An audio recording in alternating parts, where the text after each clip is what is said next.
मैं 2 बार राज्यसभा जो सीट्स हैं छोड़ चुका हूँ। किससे?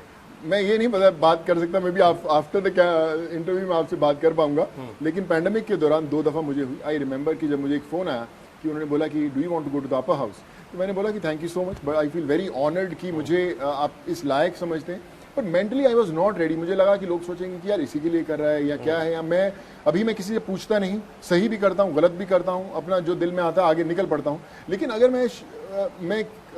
मुझे सीट मिल गई, कहीं ये थम ना जाए, तो आई वॉज नॉट वेरी श्योर। तो मैंने बोला कि अभी शायद मैं मेंटली तैयार नहीं हूँ उसके लिए, तो अभी आप मुझे छोड़िए। सोनू सूद अपना स्टेटमेंट दे चुके हैं। उनका ये कहना है कि जो कार्रवाई है उस पर उन्होंने कुछ सवाल खड़े किए हैं, लेकिन असलियत में जो इनकम टैक्स डिपार्टमेंट की कार्रवाई हुई है और उसके बाद उन्होंने जो जानकारी मीडिया के सामने रखी है, उस पर सोनू सूद का क्या कहना है, वो हम सोनू सूद से खुद जानने की कोशिश करेंगे। हमारे साथ सोनू सूद इस वक्त मौजूद है।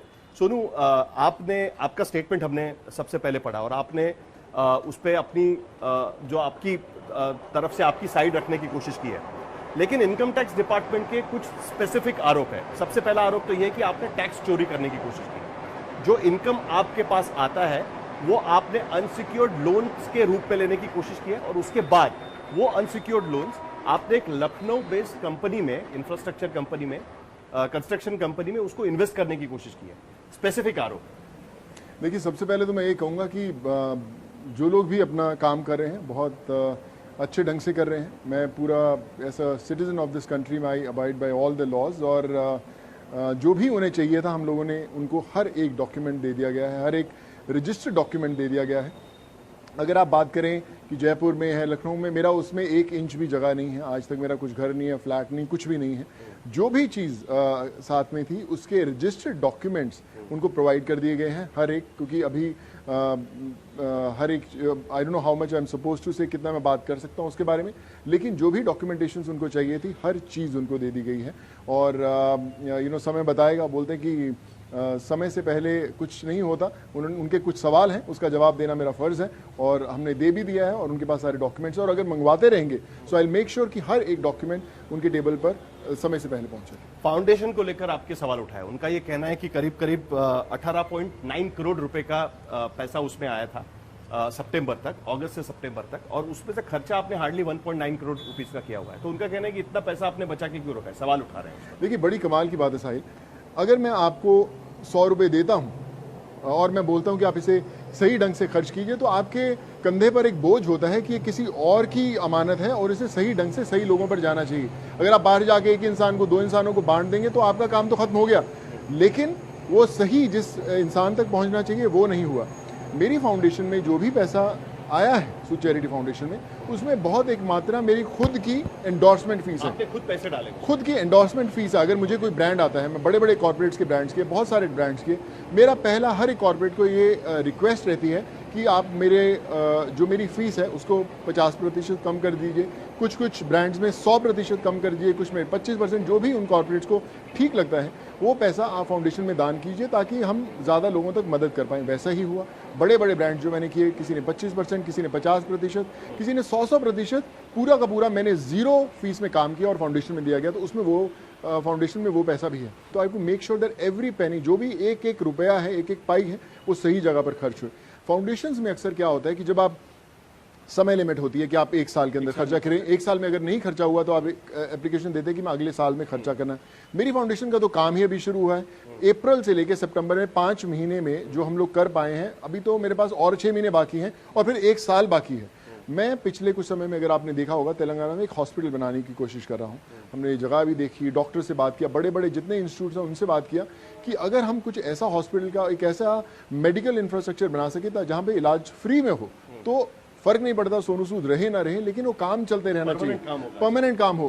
अक्सर क्या होता है कि जब पैंडेमिक, ये किसी ने तैयारी नहीं थी, पैंडेमिक आया, फिर सेकंड वेव आई, लोग अभी थर्ड वेव बात करते हैं, तो हमें तैयारी करके रहना बहुत जरूरी है। दैट्स वाई मैं ये सब मुलाकातें हो रही थी बड़े बड़े हॉस्पिटल से, और आज भी इलाज हो रहे। जब मैं सुबह यहाँ पर आ रहा था आपके स्टूडियो में, तो मुझे आधा घंटा निकलने में लगा, क्योंकि लोग अभी भी इंतजार कर रहे थे। किडनी ट्रांसप्लांट्स हैं, लिवर ट्रांसप्लांट, और हम देश भर में, हम एक स्टेट में नहीं, हम अक्सर फाउंडेशंस होती हैं कि यहाँ तो सिर्फ खाना खिलाती हैं, या तो सिर्फ आंखों का ऑपरेशन करवाती हैं, या कुछ हमारी फाउंडेशन में पढ़ाई भी करवाते हैं, सब मेडिकल में हर एक चीज़ का इलाज हम लोग करते हैं।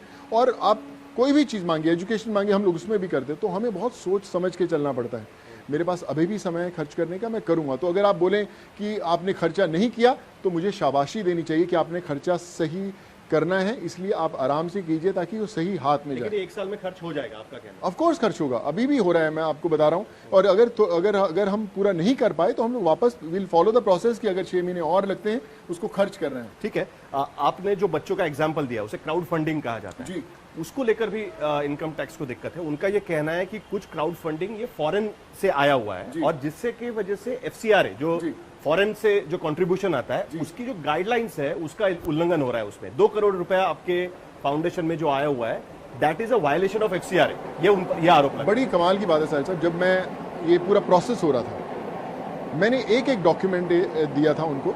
पहली बात तो मेरी फाउंडेशन में 1 रुपया नहीं आया, not even a single dollar that has come to my foundation, not even by crowd funding, not even by से भी नहीं आया। जी नहीं, क्राउड फंडिंग से भी नहीं, 1 रुपया नहीं आया। अभी भी वो उसी फाउंडेशन हमने मिलाप से रेज किया था। मिलाप एक बहुत बड़ा प्लेटफॉर्म है जहां पर हजारों कैंपेन्स होते हैं, फॉरेन में भी उनके फंड रेज होते हैं। वो मिलाप के आज भी एज वी टॉक नाउ आज भी वो पैसा उसी अकाउंट के अंदर है, फॉरेन के अंदर। पहली बात तो हिंदुस्तान ही नहीं आया, वो पैसा अभी भी ओवरसीज का जो अकाउंट है क्राउड फंडिंग का उसी के अंदर है। तो वायलेशन की बात तो तब होगी जब पैसा आएगा, तो हिंदुस्तान में पैसा अभी भी नहीं आया, उसी क्राउड फंडिंग प्लेटफॉर्म में है। और अगर हमने जो जो इलाज करवाए, हमने अपोलो हॉस्पिटल में कराए, मेदांता में कराए, जो भी हॉस्पिटल्स में हमने कराए, वो एक एक पाई जो वहां से निकली वो डायरेक्टली हॉस्पिटल्स में गई। वो डायरेक्टली हम पूरे रिपोर्ट्स लेते हैं, पूरे हॉस्पिटल्स के डिटेल लेते हैं, पेशेंट के डिटेल लेते हैं। हम उस तो ये सारी चीजें आपने इनकम टैक्स को दी नहीं क्या? मैंने बिल्कुल दी, उनके सामने दिखाई। और पहले सर्वे हुआ, सर्वे तो आम बात है, वो कई सर्च लोगों ही था। पर होता है, नहीं, सर्च ही लेकिन था। उसके बाद उसको सर्च पे कन्वर्ट किया गया। जी। तो ये तब्दीली क्यों हुई? अगर आप पहले से ही उनको ये सारी चीजें बता देते वो शुरू से ही सर्च था, अच्छा, लेकिन रिपोर्ट्स सर्वे की आई थी, शुरू से ही सर्च तो आपका कहना है कि पहले से ही रेड था? जी। मैंने उनको तभी उनके सामने सामने डॉक्यूमेंटेशन दी, करीबन इतने मोटे डॉक्यूमेंट से जो प्रूव कर रहे थे एक एक पेशेंट की detail, phone number, pan cards के साथ, जिसकी मदद की गई और जिसको वहां पे किया गया। दे सॉ कि there is not even a single penny that has come to my account. मैंने उनसे भी सवाल पूछा था कि सर आप देख रहे हैं कि 1 रुपया भी मेरे अकाउंट में नहीं आया है, वहीं पे पैसा पड़ा हुआ है, और हमने पूरी डिटेल्स भी दी विद डॉक्यूमेंट्स, फिर ऐसी बात क्यों बाहर आई? सो they were all very nice, पर उन्होंने बोला कि इट्स वी आर प्रोबिंग, हम लोग सोच रहे हैं, हमें ऐसा लगता है, आप अपनी सफाई दीजिए।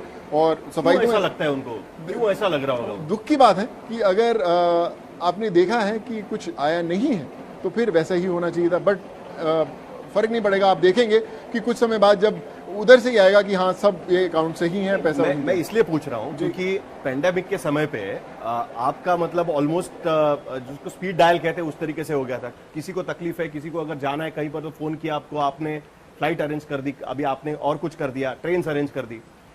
उस वक्त भी कई लोगों ने सवाल उठाया था कि सोनू सूद के पास पैसा कहां से आ गया, इतना यहां से इतना खर्चा कहां से कर रहे हैं, कौन है इसके पीछे? क्या इसकी वजह से उनको लगा या कोई और कारण आपको लगता है? देखिए, मुझे लगता है कि जब आप हम बचपन में कहानियां सुनते हैं, सामना का एडिटोरियल याद होगा, सवाल उठाए थे आप पर। ये पहली बार नहीं है कि कोई आप पर सवाल उठाए। तो मुझे क्या है ना, अक्सर जब मैंने काम करना शुरू किया तो मुझे अलग अलग पार्टीज का कलर जरूर दिया गया। कभी किसी ने बोला आप इस पार्टी के बिलोंग करते हैं इसलिए काम कर रहे हैं, जब वो साबित नहीं हुआ तो दूसरे ने उस पर इल्जाम लगा दिया। तो मुझे हर पार्टी में घुमा चुके हैं लोग, फर्क नहीं पड़ता। मैं हमेशा मानता हूं कि जब मुझे किसी के हॉस्पिटल बेड के लिए फोन आता था, जब मुझे ऑक्सीजन के लिए फोन आता था, दवाइयों के लिए फोन आता था, तो मैं नहीं देखता था कि वो किस राज्य से है, उसमें कौन सी पार्टी रूल कर रही है। मेरा मकसद होता था हेल्प करना, मैं आज भी कर रहा हूँ। सवाल उठा रहे थे कि पैसा कहां से आ रहा है। बिल्कुल, मैं आपको वही बता रहा हूँ। जब हम लोग मदद भी कर रहे थे तो हमारे साथ भी बहुत सारे लोग जुड़े कि सोनू यार बहुत अच्छा कमाल कर रहा है, बसेस तो भेज रहा है, आधी बस हमारी तरफ से भेजेंगे आप, हम आधी बस भेजना चाहेंगे, हम एक बस भेजना चाहेंगे, मैं बसेस के अंदर पानी देना चाहता हूँ, मैं बसेस के अंदर खाना देना चाहता हूँ। तो एक मूवमेंट थी जहाँ पे लोग जुड़ने शुरू हुए। आपने दिल्ली का नाम लिया, अच्छा वो आपने दिल्ली का नाम लिया क्योंकि मैं दिल्ली पर ही आने वाला था। क्या दिल्ली से आपका जुड़ना, ये कई लोग कहते हैं, क्योंकि अभी हमने देखा कि जब सामना में एडिटोरियल आया था तब कई पार्टी के लोग आपके साथ खड़े हुए थे, बीजेपी के थे, बाकी सारे पार्टियों के भी थे, लेकिन इस बार जो है सिर्फ अरविंद केजरीवाल ने आपके बारे में ट्वीट किया है या आम आदमी पार्टी के लोगों ने सवाल उठाए उस पर। तो ये क्या है, मतलब क्या कोई आपका कनेक्शन हो रहा है आम आदमी पार्टी से? लोग मतलब कई लोगों का आरोप है कि उसके वजह से ये शुरू हो गया, एक तरीके से क्या कहते हैं कि आपको एक सिग्नल देने की कोशिश है, या ऐसा कुछ है आपको लगता है, या आप पॉलिटिक्स में जा रहे हैं, ऐसा कुछ है? देखिए, मेरा वाईफाई नहीं पकड़ता इसलिए मैं सिग्नल लेता नहीं हूँ किसी के, फर्क नहीं पड़ता, काम रुकना नहीं चाहिए। पंजाब वगैरह कुछ ऐसा कुछ है? मैं 2 बार राज्यसभा जो सीट्स हैं छोड़ चुका हूँ। किससे? मैं ये नहीं पता बात कर सकता, मैं भी आफ्टर द इंटरव्यू में आपसे बात कर पाऊंगा, लेकिन पैंडेमिक के दौरान 2 दफ़ा मुझे हुई। आई रिमेंबर कि जब मुझे एक फ़ोन आया कि उन्होंने बोला कि do you want to go to the upper house, तो मैंने बोला कि thank you so much, but I feel very honoured कि मुझे आप इस लायक समझते हैं। पर mentally I was not ready. मुझे लगा कि लोग सोचेंगे कि यार इसी के लिए कर रहा है या क्या है, या मैं किसी से पूछता नहीं, सही भी करता हूँ गलत भी करता हूँ, अपना जो दिल में आता है आगे निकल पड़ता हूँ। लेकिन अगर मुझे सीट मिल गई, कहीं ये थम ना जाए, so I was not very sure. तो मैंने बोला कि अभी शायद मैं मेंटली तैयार नहीं हूँ उसके लिए, तो अभी आप मुझे छोड़िए। पॉलिटिक्स बहुत कमाल का फील्ड है, मैं हमेशा बोलता हूँ। लोग बोलते हैं कि यार तू पॉलिटिक्स इज डर्टी गेम, आप जाओगे। पॉलिटिक्स से परहेज नहीं है, बिल्कुल परहेज नहीं। मुझे लगता है बहुत कमाल का। अगर पॉलिटिशियंस अच्छे नहीं होंगे तो देश कहाँ से चलेगा। आज हम और तो आप भी जा सकते हैं पॉलिटिक्स। देखिए, मैं वही बोल रहा हूँ, मुझे परहेज नहीं है। जब मैं मेंटली रेडी होऊंगा तो मैं अपने छत पे चढ़ खड़ा होकर जोर से सारे पूरी दुनिया को बताऊंगा कि आई एम रेडी और मैं आ रहा हूँ। मुझे उसके लिए छिपाने की जरूरत नहीं है, मुझे उसके लिए कुछ सीक्रेट मीटिंग्स करने की जरूरत नहीं है। जब मैं मेंटली रेडी होऊंगा तो मैं मेंटली रेडी होऊंगा और मैं पूरे डंके की चोट पर आऊंगा। लेकिन मैं जैसे आपको बोलता हूँ कि कई बार आपको किसी की आइडियोलॉजीज फॉलो करनी पड़ती है कि भैया, मैं जब मुझे राज्यसभा ऑफर हुई तो मैंने उनको बोला कि देखिए ऐसा है, 2 शर्तें होंगी। जब मैं सोच रहा था कि मैं करूं या ना करूं, तो मैंने उनसे बोला 2 शर्तें होंगी। एक, मैं किसी के अगेंस्ट नहीं बोलूंगा। अगर आपकी पार्टी किसी और पार्टी से कोई प्रॉब्लम होता है, कुछ होता है, आप मुझे बोलेंगे सोनू ट्वीट कर उसके बारे में, मैं नहीं करूंगा। मुझे जो ठीक लगे मैं वो करूंगा। अगर आप उसके लिए तैयार हैं तो ऐसा तो हो ही नहीं सकता ना। आप जिस पार्टी में जाओगे उसके अपोनेंट्स होंगे, उनके बारे में बोलना तो पड़ेगा। सवाल तो वो मेरे लिए बहुत बड़ी एक कश्मकश थी जो मुझे जिसके कारण आज शायद मैं नहीं ले पाया। So they were all okay. They said नहीं, तुम राज्यसभा एक ऐसा प्लेटफॉर्म है जहां पर आप और बेहतर काम कर सकते हैं, जो भी आप कर रहे हैं, और बड़े स्तर पर कर सकते हैं। पर मुझे लगा कि शायद थोड़ा जल्दी है, तो इसलिए मैंने वो स्टेप नहीं लिया। लेकिन मैं हमेशा सबको बोलता हूँ, जितने भी मेरे बहुत सारे दोस्त हैं, पॉलिटिशियन, नेता, बड़े दोस्त हैं, मैं उनको बोलता हूँ कि हम अक्सर जब मंच पर जाते हैं, इलेक्शंस होते हैं, रैली होते हैं, हम दूसरी पार्टी के बारे में बात करते हैं कि यार उसने कुछ नहीं किया, सरकार फेल हो गई। मैं कहता हूँ कि ऐसे प्लेटफॉर्म बनने चाहिए जहां पर आप दूसरी पार्टी की बात ही ना करें। जो उन्होंने किया अच्छा किया, अगर हमारे लायक, हम इस लायक हैं कुछ अच्छा करने लिए, तो हमें आप लीजिए, नहीं तो उसी पार्टी को सोचिए। तो फिर ये रेड्स क्यों हुई है, ऐसा आपको लगता है? What can be the reason behind it? अगर आप कह रहे हैं कि आपका सब कुछ ठीक है, why did income tax department feel कि आपके यहाँ पर आके रेड करना चाहिए? सिर्फ आप पर नहीं, आपसे जुड़े बाकी जो जगह है वहां पर भी जाके उन्होंने किया। देखिए, मुझे लगता है तो ये तो वही जवाब दे सकते हैं कि क्या कारण है। पर जो जैसे आपने बोला कि काम जो है बड़े स्तर का हो रहा था, जब आप इस लेवल का काम करने की कोशिश करते हैं और कहीं ना कहीं जो फ्लो है लहरों का, उससे आप अलग चलने की कोशिश करते हैं, तो आपको तूफानों के लिए तैयार रहना बहुत ज़रूरी है। बट इंपॉर्टेंट ये है कि आप तैराक अच्छे होने चाहिए कि तूफान कितना भी आए आप तैर कर अपनी मंजिल तक पहुंच जाएं। तो कोशिश कर रहा हूं तैर के मंजिल तक पहुंच जाऊं। कोई इनकम टैक्स वायलेशन नहीं है आपके हिसाब से? कोई किसी भी तरीके का इनकम टैक्स वायलेशन नहीं है? कोई भी आपने इनकम ऐसा नहीं लिया है कि जो अनसिक्योर्ड लोन के रूप में दिखाया और टैक्स बचाने की? देखिए, मेरे पास हर डॉक्यूमेंट है, हर एक डॉक्यूमेंट प्रोवाइड किया गया है, जो भी उन्होंने मांगा है। हम लोग प्रोवाइड करते रहेंगे जब तक वो मांगते रहेंगे। मैं अपने जो मेरे ऑफिस के चार्टर्ड अकाउंटेंट में उनको भी बोला, उनको जो नहीं चाहिए वो भी दीजिए उनको। मेक श्योर कि हर चीज़ सही हो, कोई डाउट ना हो उनको। तो हमारी कोशिश रहेगी। लेकिन अगर कहीं हमें लगता है और उन्हें लगता है हमने गलती की है, तो हम उस गलती का दंड भी लेंगे। तो idea is to come out clean, and हमारी कोशिश पूरी रहेगी।